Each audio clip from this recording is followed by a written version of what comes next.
आदमी जो कहता है, आदमी जो सुनता है, जिंदगी भर वो सदाएं पीछा करती है।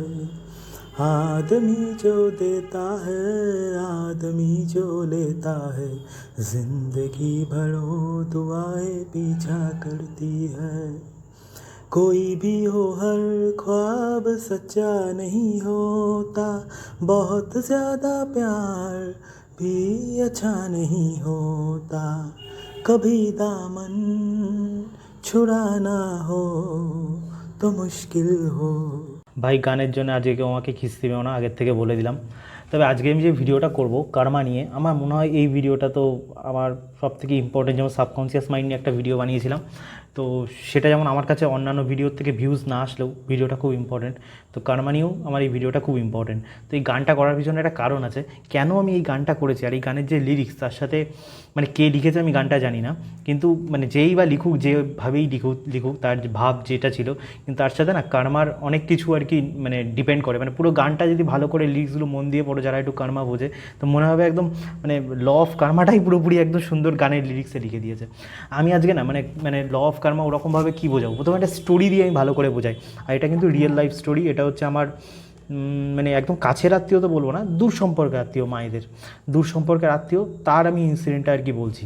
তো আমার মনে হয় মানে রিয়েল লাইফ ইনসিডেন্টের থেকে বেস্ট এক্সাম্পল কার্মা নিয়ে তোমাদের বোঝার জন্য আর কিছু হতে পারে না।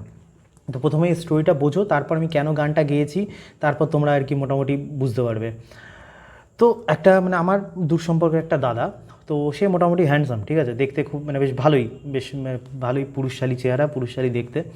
তো সে যখন ইঞ্জিনিয়ারিং করতো অনেক আগে, মানে আমার থেকে তো অনেক বড়, তো সে যখন ইঞ্জিনিয়ারিং করতো, তো সে আর কি মানে একটা মেয়েকে আর কি, যেমন হয় আমাদের ছেলেদের মধ্যে একটা সুন্দরী মেয়ে দেখলে আর কি তার বেশ ভালো লাগে, তো ও একটা মেয়েকে প্রথমে ভালো লেগে গেছিলো। পরে আর কি যখন কথা বলে করে, তো জানতে পারে মেয়েটা আর কি ফিজিক্যালি হ্যান্ডিক্যাপ মানে মেয়েটা দেখে মনে হবে না মেয়েটা খুবই সুন্দরী, মানে আমি তো দেখেছি, মানে মেয়েটা খুব, যেমন তার চুল, যেমন তার গায়ের রং, মানে খুবই সুন্দরী।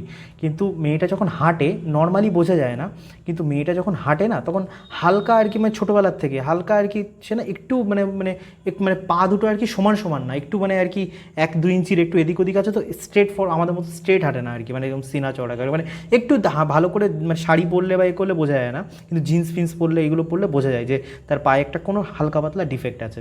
তো যাই হোক, তো যেহেতু থোবড়া অনেক সুন্দর, মেয়েটার বডির গঠন খুব সুন্দর, তো ফিজিক্যালি হ্যান্ডিক্যাপ মেয়েটা। তো আমার দাদা মানে আর কি মানে কলেজ লাইফে তার সাথে আর কি প্রচণ্ড পরিমাণে আর কি, দাদা মানে ভেবো না আমার নিজের মায়ের পেটের মানে বলেই দিলাম দূর সম্পর্কের। তো সে আর কি তাই সেই মেয়েটার সাথে জমিয়ে প্রেম করে, জমিয়ে ভালোবাসে। তো ইভেন আর কি যেটা প্রেমের ক্ষেত্রে হয় ম্যাক্সিমাম ক্ষেত্রে, যখন প্রেম করে তখন ভাবে না আর কি মানে যে কি বলছি কি না বলছি, যা আর কি মানে হরমোন যা যেমনভাবে চাপে সেইভাবে সবাই বকবক করে দেয়। তো সেই দাদাটা আর কি সেই মেয়েটাকে প্রমিসও করে যে আমি তোমাকে বিয়ে করব, তোমাকে প্রচণ্ড বলে বেশি ভালোবাসি। এবার ওই যেটা বলতে ভালোবাসে না, এটাও আমি বলছি না, কিন্তু প্রবলেম কী হয়, মানুষ এতটাই সেলফিশ, যখনই তার সেলফিশনেসে একটুখানি ছ্যাঁকা লাগে না, তখনই সে আর কি মানে রাতারাতির মধ্যে সব কিছু চেঞ্জ হয়ে যায়। তো এখানে কী হয়, তো যখন ওরা কলেজ থেকে পাস আউট করে, মানে মেয়েটারও জব লাগে, ছেলেটারও জব লাগে, ঠিক আছে, কিন্তু প্রবলেমটা কী হয়, যেই মানে জব লাগে তারপর আর কি যখন অফিসে আর কি দাদা যায়, মানে আর কি সেখানে আরও নতুন নতুন মেয়ে দেখে, তো তখন তার মাইন্ডের মধ্যে আর কি মানে মানে ঘর করে যায় যে ওই মেয়েটা তো ফিজিক্যালি হ্যান্ডিক্যাপ, অফিসেরগুলো তো ফিজিক্যালি হ্যান্ডিক্যাপ না, দেখতেও ওর মতনই দেখতে সুন্দরী, তো কী অসুবিধা।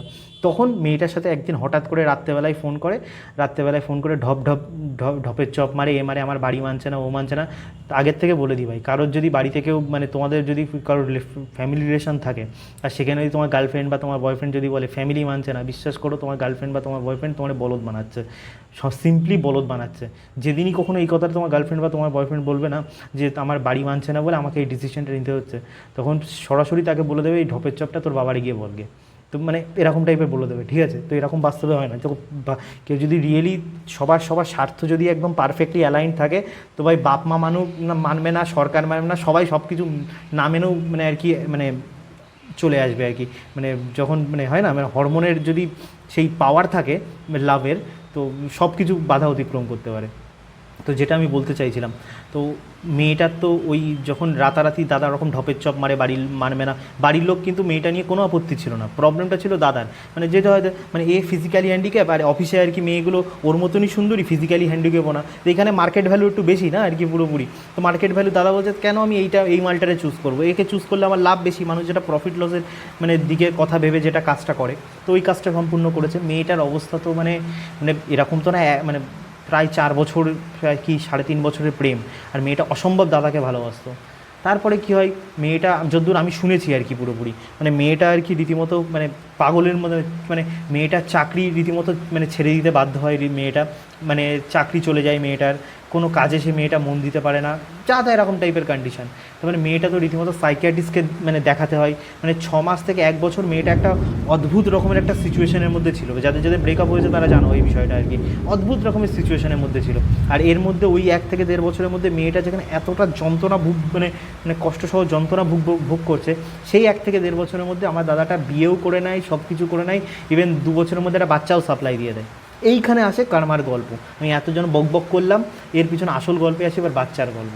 মানে কার্মা কীরকম টাইপের মানে খেলা দেখো, আমার মানে দাদা, মানে ওই দাদাটা যে মেয়েকে আর কি তোমার মানে ফিজিক্যালি হ্যান্ডিক্যাপ, মানে পায়ে ডিফেক্ট ছিল বলেই তো তাকে ছেড়েছিল না আর কি, তার যে মেয়ে হয়েছে তুমি শুনলে অবাক হয়ে যাবে। মানে ওই মেয়েটা যাকে ভালোবাসতো, সেই মেয়েটা যদি ধরে নিই আমি 5% কি 10% পায়ে ডিফেক্ট থাকতো, তার দাদার যে মেয়ে হয়েছে তার পায়ে 40% ডিফেক্ট।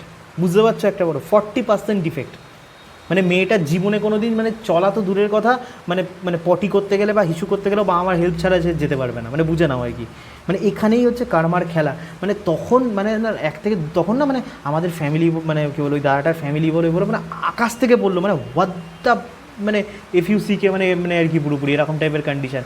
মানে তখন প্রথমে ব্যাপারটা ধরতে পারিনি, তারপর মানে যখন আর কি ধরো মানে দাদা আর কি যখন মানে আর কি যখন ধরো বিভিন্ন রকমের হিলার বা যারা সাইকিয়াট্রিস্ট বা বিভিন্ন রকমের স্পিরিচুয়াল মানুষের সাথে যখন মানে কন্ট্যাক্ট করে, তখনও আস্তে আস্তে ওর ব্রেনের মধ্যে খেলে যে ওই মেয়েটাকে যেভাবে যন্ত্রণা দিয়েছে, ওই 1.5 বছর ওই মেয়েটা যেভাবে কষ্ট পেয়েছে, এখন দাদাকে ওই ছেলের মানে আর কি সারাটা জীবন, যতদিন ওই মানে ওর বাচ্চার আর কি মৃত্যু হবে না, ততটা দিন ওই বাচ্চাকে নিয়ে ওকে সারাটা জীবন এই কষ্ট ভোগ করতে হবে। তাহলে বুঝতে পারছো তো মানে কর্মার খেলাটা কোথায়। এবার মানে কেউ মানে বলবে আর কি, ভাই আমি তো অনেক লোক দেখেছি যারা এত নোংরা কাজ করে, এত খুন করে, এ করে।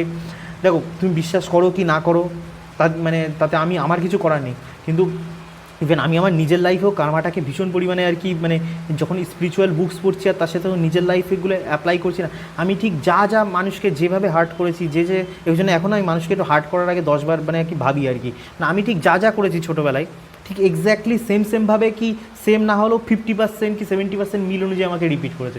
এবার প্রবলেমটা কী হয় এবার মানে কার্মার ক্ষেত্রে, দেখো কারোর যদি প্রারব্ধ খুব ভালো থাকে, মানে আমার যদি ভাগ্যই খুব ভালো থাকে না আর কি, যে আগের জন্মে ধরো মানে খুব ভালো কাজ করে এসেছি আগের জন্য, মানে খুব মানে এবার প্রারব্ধ যদি আমার খুব স্ট্রং থাকে, যেটা আমার ধরো 50 ইয়ার্স অবধি চলবে কি 40 ইয়ার্স অবধি চলবে, তো আমি এই কার্মা যতই বাজে করি সেটা আমার 40 ইয়ার্স কি 45 ইয়ার্স একটা নির্দিষ্ট এজ থাকে, সে অবধি আমার কোনোভাবে ফারাক পড়বে না, তারপরে ফারাক পড়া শুরু হয়ে যাবে।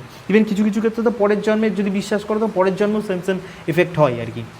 এবার আসি বলিউডের প্রথমে যে গানটা আমি গাইলাম, তো গানের প্রথম লিরিক্সটা কী ছিল, আদমি जो कहता है आदमी जो सुनता है जिंदगी भर वो सदाए पीछा करता है। मतलब মানুষ যা আর কি মানে কথা বলে, আমাদের না প্রত্যেকটা শব্দ খুব ভেবেচিন্তে ব্যবহার করা উচিত। মানে আমি সাবকনসিয়াস মাইন্ড নিয়ে ভিডিওটা আমি আই বাটনে দিয়ে দেবো, তোমরা আরও ভালো করে বুঝতে পারবে। মানে এক্স্যাক্টলি আমরা যা কথাগুলো বলছি, সাবকনসিয়াস মাইন্ড সেইভাবে আমাদের এই পৃথিবীটা আমাদের চারিপাশে তুলে ধরার চেষ্টা করে সব সময়। এইভাবেই পুরো মানে আর কি মানে সৃষ্টিটা আস্তে আস্তে হতে থাকে, যা আমরা এক্স্যাক্টলি চিন্তা করি। মানে ধরো কথা আমরা কোনো আর কি পরীক্ষায় ভালো রেজাল্ট করতে চাই, বা কাউকে ধরো ভালোবাসি, বা বিজনেস করতে চাই, সব কিছু মুখ দিয়ে যা উচ্চারণ করছি, তুমি যদি ভাবো আমি বারবার ফেল হবো, সাবকনসিয়াস মাইন্ড ওইটাকেই ট্রেন করবে, আর ওটাকে তোমাকে এমনভাবে সব দিক থেকে এত ডিমোটিভেট করবে তুমি কোনোভাবে এগোতে পারবে না। তো প্রথম লাইনটা তো এইটা। তারপর কি, আদমি जो देता है आदमी जो लेता है जिंदगी भर वो দুয়ায়ে পিছা করতে হয়। এবার প্রথম আমি আগে না অনেক বছর আগে ভাবতাম যে আশীর্বাদ এগুলো না কোনো কাজে করে না, কিন্তু আলটিমেটলি না এখন যত সময় বাড়ছে, যত আমি একটু স্পিরিচুয়াল বুকসগুলো পড়ছি, তখন বুঝছি মানে যেগুলো আমরা চোখে দেখতে পাচ্ছি মানে এইগুলো অরিজিনাল না। যা তুমি চোখে দেখতে পাচ্ছ না, মানে যা তুমি চোখে দেখতে পাচ্ছ না, ধরে নাও সব কিছু মানে বাস্তব, মানে বলতে পারো যেগুলো চোখে দেখতে পাচ্ছি এইগুলো হচ্ছে মায়া, দিস আর ফেক।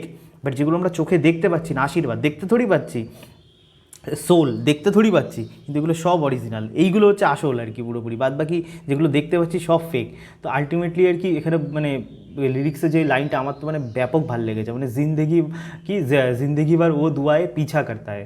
মতলব তুমি যেরকম, তুমি যদি কাউকে আর কি কার্স করো, মানে কাউকে যদি বদদুয়া দাও, আবার কাউকে যদি তুমি আশীর্বাদ করো, মানে হয় না, ধরো মানে ধরো তোমার কোনো বন্ধু চাকরি পেয়ে গেছে, আর তুমি চাকরি পাচ্ছ না, ধরো তোমার কোনো বন্ধু গার্লফ্রেন্ড পেয়ে গেছে, তুমি গার্লফ্রেন্ড পাচ্ছ না। এবার নর্মালি ছেলেদের বা মেয়েদের ক্ষেত্রে কী হয়, এ শালা এত বড় বাড়ি করে ফেলে দিয়েছে, এই শালা চাকরি পেয়ে গেল, কী আছে ওর মধ্যে যে আমার মধ্যে নেই। এটিকে আলটিমেটলি ভেতর থেকে তুমি একটা নেগেটিভ এনার্জি ইউনিভার্সকে পাঠাচ্ছ। তো সেইটা তুমি মানে যেটা তুমি যা তুমি দেবে, পজিটিভ যদি ভাবো পজিটিভ তোমার কাছে আসবে, যা তুমি নেগেটিভ দেবে নেগেটিভ অটোমেটিকলি তোমার কাছে চলে আসবে। মানে আমি তো বলবো কার্মা নিয়ে, মানে আর কিছু নিয়ে লাইফে আর কি সিরিয়াস থাকো কি না থাকো, বাট আমি তো বলবো ভাই কার্মা নিয়ে তো সিরিয়াস থাকা উচিত। কী মুখে উচ্চারণ করছো, কী চিন্তা ভাবনা করছো, সব কিছু তোমার কাছে ব্যাকফায়ার করবেই করবে। আজ করুক কি মানে পার করুক, তোমার প্রারব্ধের ওপর ডিপেন্ড করে। তারপর লাস্টের লাইনটা আর কি মানে ডিট্যাচমেন্ট নিয়ে, মানে আমি যেমন সবসময় আমার ভিডিওতে মানে মনে হয় অন্য কোনো না কোনো ভিডিওতে আমি বলে থাকি যে লাইফে না সব কিছু নিয়ে একটা ডিট্যাচমেন্ট পলিসি ফলো করা উচিত। তো এখানে যে লাইনটা একবার শোনো,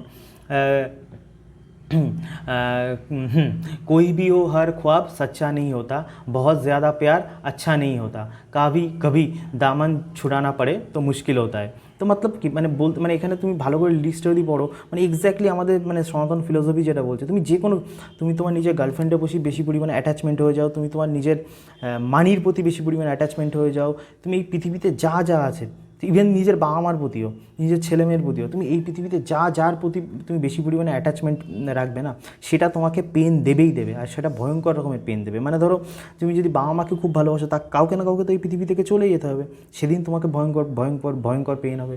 এবার তুমি যদি তোমার যদি বউকে তুমি প্রচণ্ড ভালোবাসো, হয় সে মানে কী বলে মানে মৃত্যু হয়ে আর কি তোমাকে পেন দেবে, আর তা না হলে হয়তো আজকের যুগে যেটা ট্রেন্ডিং ফ্যাশন, তোমাকে লাথ মেরে তোমাকে মানে কি মানে পেন দেবে। তো আলটিমেটলি তুমি যত এবার এরকমভাবে না তুমি হিমালয় গিয়ে বসে থাকবে, কিন্তু সব কিছুর মধ্যে না সব কিছু তোমার কাছে আছে, তোমার কাছে ওয়াইফ আছে, ছেলে মেয়ে আছে, টাকা পয়সা আছে, সব কিছু আছে, কিন্তু লাইফটা তাদের কেন্দ্রিক না করে নিজের জন্য, নিজের সোলের জন্য আর কি মানে আর কি যদি না বাঁচো, আলটিমেটলি লাইফে সব সময় তোমাকে কোনো না কোনোভাবে পেন সহ্য করতে হবে। তো লাইফে সবসময় একটা ডিট্যাচমেন্ট পলিসি মানে আর কি রাখা উচিত আমার মতে, যেটা আমি নিজের লাইফে তো প্রচণ্ড পরিমাণে ফলো করছি এখন।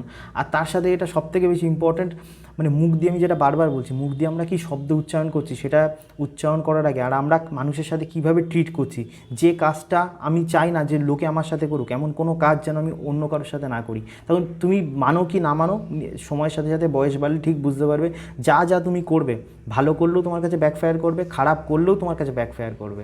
মানে এর কোনো শর্টকাট নেই, আর এর মানে ঘুষ দিয়ে তুমি আর কি এর থেকে বেঁচে যেতেও পারবে না।